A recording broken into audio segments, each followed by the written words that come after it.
चलिए, करना क्या था हमें यहाँ पे इस एग्जाम्पल के अंदर 5 को मल्टीप्लाई कर लेते हैं। आप देखें, अगेन बता रही हूँ, 5 हमारे पास फैक्टोरियल है, 5 मल्टीप्लाई होगा, ठीक है। 5 को आप मल्टीप्लाई कर रहे हैं। अब मल्टीप्लाई के लिए आपके पास नम -1 है, ठीक है। हमने यहाँ पे एक छोटी सी लॉजिक लगानी है। यहाँ पे आएंगे और यहाँ पे आके मैंने कह दिया नम -1 का मतलब क्या है, 5 - 1 इक्वल टू क्या हो जाएगा मेरे पास यहाँ पे 4, 5 4 जा 20। नीचे आ जाए। नीचे आने के बाद अब आपके पास मुझे देखना ये है कि 5 4 तो 120 हो चुका है।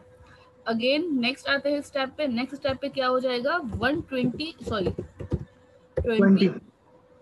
मल्टीप्लाई किससे हो रहा है अब, 4 4 से होगा, -1 से होगा, 4 -1 से। गुड। और 4 -1 इक्वल टू क्या हो गया, 3। यानी कि 20 को अगर 3 से मल्टीप्लाई करें तो क्या हो जाएगा हमारे पास, 60। अब यहाँ पे क्या आ जाएगा, 60। गुड। मल्टीप्लाई बाय 3 - 1, और 3 - 1 कितना हो जाएगा हमारे पास, 2। तो 62 का कितना हो जाता है, 120। अगेन 120 अब किससे मल्टीप्लाई होगा, 2 - 1 से। 1 इक्वल टू 1 ही होता है, तो आपके पास क्या आंसर आ जाएगा, 120। इट मीन्स कि आपके पास जो फैक्टोरियल ऑफ 5 है वो कितना बन गया, 120। आप इसी तरह कर देना, 5 मल्टीप्लाई बाय 4 3 2 1 इक्वल टू 120। क्या आउटपुट बन रहा होता है इस तरह से। तो अब आप देख लें, ये सिर्फ एक लाइन है जो लॉजिक लगा रही है, और पूरा कोड आपके पास इसी कंडीशन से हो रहा है। आपने इंटीजर टाइप का मेथड बनाया था तो ऊपर ले जाके उसको प्रिंट भी करवा लीजिएगा, अदरवाइज आपके पास वैल्यूज प्रिंट होके शो नहीं होंगी, ठीक है, कॉलिंग के टाइम पे। That's it. इतना आसान फैक्टोरियल प्रोग्राम हो चुका है रिकर्जन से। आप लोगों को पहले वाला याद हो रिकर्जन का, तो थोड़ा सा कॉम्प्लेक्स लगता होगा मे बी आप लोगों को, लगता था अनस? थोड़ा सा लंबा होता है, थोड़ा कॉम्प्लेक्स लग रहा है।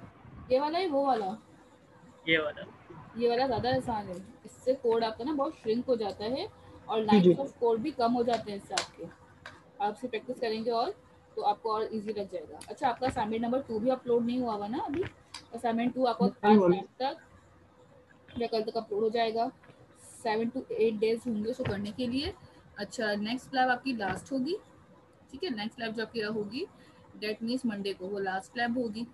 तो आपको आज के लैब का टास्क और मंडे के लैब का टास्क दोनों के लिए अराउंड कोई टाइम में दे दूंगी। और फिर असाइनमेंट भी करना है तो उसका टाइम लमसम एक टाइम दे दूंगी, तीनों असाइनमेंट आप उसी डेट तक कर दीजिएगा, ठीक है। इस फाइनल लैब में क्या होगा? फाइनल लैब में आपके पास क्वेश्चंस आएंगे जिनके आपके प्रोग्राम्स बना के सबमिट करने होंगे। फाइनल लैब फिजिकल होगी? फिलहाल मुझे अभी इसका आइडिया नहीं है, हो सकता है फिजिकल ना भी हो। आप वो 2 ही कर रहे होंगे ना, ये परफॉर्म करें। इसके बाद लास्ट एग्जाम्पल हमारी बेस और, ठीक है, गुड।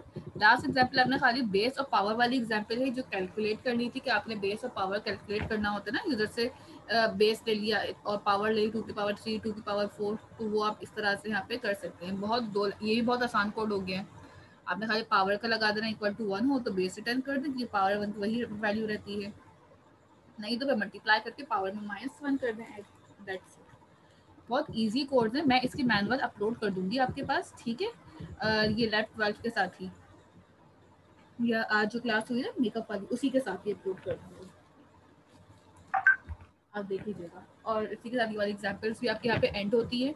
तो रिकर्जन आपका रह गया था, रिकर्जन मैंने आज करवा दिया है। नेक्स्ट टाइम में हम अब सिर्फ और सिर्फ फाइलिंग इंप्लीमेंट करेंगे आपकी, ठीक है। यहाँ तक के सवाल है तो पूछते हैं। फाइनल में टोटल कितने क्वेश्चन आएंगे? मैंने पेपर नहीं बनाया अभी तक। इनमें से अंदाजा में पर बच्चे के पास क्या क्या आ सकता है क्वेश्चन? हर बच्चे के पास क्वेश्चंस भी आ सकते हैं।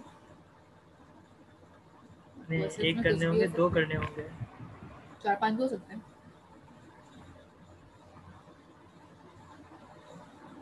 ठीक है। और कोई क्वेश्चन? ठीक है उमर, और कोई क्वेश्चन है आपका?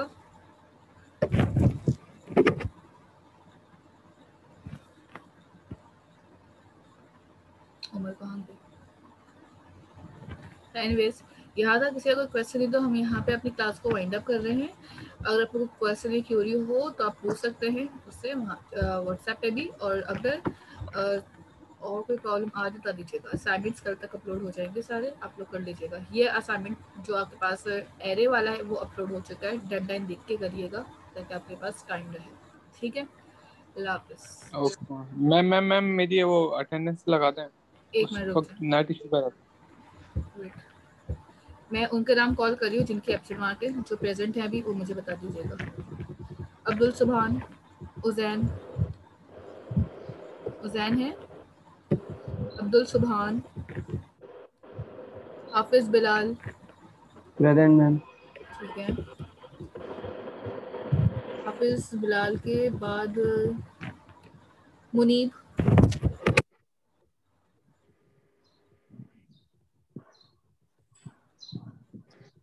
वली, प्रेजेंट। और कोई ऐसा जिसका नाम ना आया हो। ठीक है, और कोई ऐसा जिनका नाम ना आया हो प्रेजेंट के लिए। सबकी हो चुकी है, ठीक है। बाकी स्टूडेंट्स तो प्रेजेंट ही है। सुभान एब्सेंट है, उजैन एब्सेंट है आज, और मुनीब एब्सेंट है। ठीक है, और कोई क्वेश्चन है किसी का? No ma'am. मिस जी जी मिस बोले जी। मिस आप लैब टाइम का miss question number 3 and 4 miss बेचारा एक्सप्लेन कर दे एक दफा वापस मिस।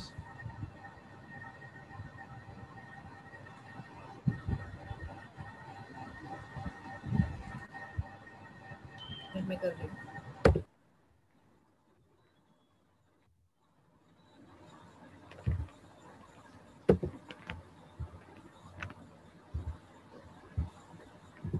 क्वेश्चन 3 और 4। क्वेश्चन 3 में आपको करना ये है कि आपके पास ना आपने लूप लगाना है और लूप को रिस्ट्रिक्ट कर देना है कि आपके पास वो सिर्फ और सिर्फ 3 डिजिट इनपुट ले यूजर से। लूप लगा के 3 डिजिट से ज्यादा आपके पास गेट नहीं होने चाहिए। अगर जीरो के सीक्वेंस से जीरो के सीरीज में नंबर्स आ रहे हैं तो वो आप प्रिंट करवा दें। कार्ड है item, the item is called. अगर मैंने डाल दिया लेट्स सपोज 111 तो आप क्या डाल देंगे? The item is sweet. अगर मैंने डाल दिया है 225 यानी, तो फिर वो क्या हो जाएगा? Item is stationary. और इसी तरह ट्वाइस के लिए करना है। तो आपके पास जो स्टार्टिंग रेंज है वो क्या होगी? ठीक है, यहाँ पे लिखा ना start with 0, start with 1, start with 2, start with 3। तो इस तरह से आपने 280 आइटम्स के लिए लूप लगा के काम करना है। ठीक है, आप यहाँ पे एरे लें, एरे के अंदर सारे आइटम्स 280 आइटम्स का एक एरे बना लें। उसके अंदर अपनी मर्जी से आपने पास लूप लगा के यूजर से इनपुट लें वैल्यूज और फिर उससे प्रिंट करवाएं। 280 आइटम इंसर्ट नहीं करने, 280 आइटम इंसर्ट नहीं करने। जाहिर सी बात है आप यूजर इनपुट लेंगे ना, 3 डिजिट कोड इनपुट लेंगे ना। वैसे मैं फोन आप पे करना क्या है कि आपके पास ना यहाँ पे कुछ प्रोडक्ट्स हैं, ठीक है, सालसा की कुछ वेराइटीज है हमारे पास। In short, mild, medium, sweet, hot and zesty. ठीक है, ये कुछ हमारे पास टाइप्स है सालसा की। इन टाइप में से आपने 2 एरे बनाने हैं। एक इंटीजर टाइप का एरे जो इंडेक्सिंग कर रहा होगा इन सारे आइटम्स की।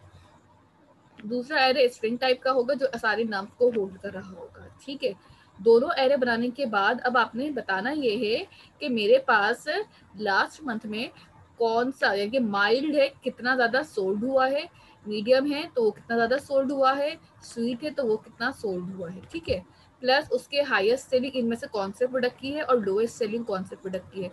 जाहिर सी बात है जो सबसे ज्यादा सोल्ड हुआ है वो हाईएस्ट सेलिंग है, जो सबसे कम सोल्ड हुआ है उसकी सबसे कम सेलिंग है। हाईएस्ट और लोएस्ट सेलिंग जो है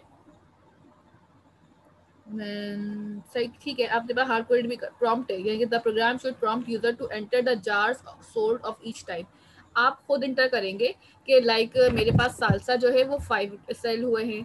ठीक है, कौन सा माइल्ड जो फ्लेवर है ना सालसा का वो जो है 5 सेल हो गए, मीडियम फ्लेवर 6 सेल हो गए, स्वीट जो है वो 2 सेल हुए, हॉट जो है वो 15 सेल हुए, जेस्टी जो है 50 सेल हो गए। ठीक है, तो ये इनपुट जो होगा ना सेलिंग वाला वो यूजर करेगा। एंटर माइल्ड फ्लेवर सेलिंग 5 लिख दिया, एंटर जो मीडियम फ्लेवर सेलिंग 2 लिख दिया। इस तरह से अपनी मर्जी से ये सारे फ्लेवर्स यूजर से इनपुट लेंगे। इनपुट लेने के बाद आपने सिर्फ बताना है कि सबसे ज्यादा हाईएस्ट वैल्यू जो आपने इंसर्ट की होगी वो हाईएस्ट वैल्यू बता दें, जो सबसे लोएस्ट वैल्यू होगी वो आपकी लोएस्ट प्राइस की होगी वो बता दें। सिंपल, बहुत इजी कोड है इसका। एरे से होगा, ये 2 एरे लगाइएगा, एक इंटीजर टाइप का और एक स्ट्रिंग टाइप का, स्ट्रिंग में आप खाली वैल्यू स्टोर करवाएंगे, इंटीजर टाइप में आपका सारा काम चल रहा होगा। क्लियर है? Okay miss. चलो मैम ये 280 आइटम का समझ में नहीं आया। 280 आइटम्स का एरे इंडेक्सिंग जो होगी ना, एरे की रेंज होगी वो 280 आइटम्स तक होगी। एरे का size, items are equivalent to array size. Array का जो मैं साइज रखूंगी ना, इंडेक्सिंग रखना 5 10 वो 280 रख देना। और लूप जब चला रहे हैं तो आपकी मर्जी, आप कितने तक लूप ले रहे हैं, 3 डिजिट्स तक के हिसाब से लगा लेंगे। ठीक है, सही सही। और कोई क्वेश्चन है इसमें? अगर हो तो पूछ लीजिएगा बाद में, कोई मसला नहीं। ठीक है, ओके, अल्लाह हाफिज़। मैम अल्लाह हाफिज़।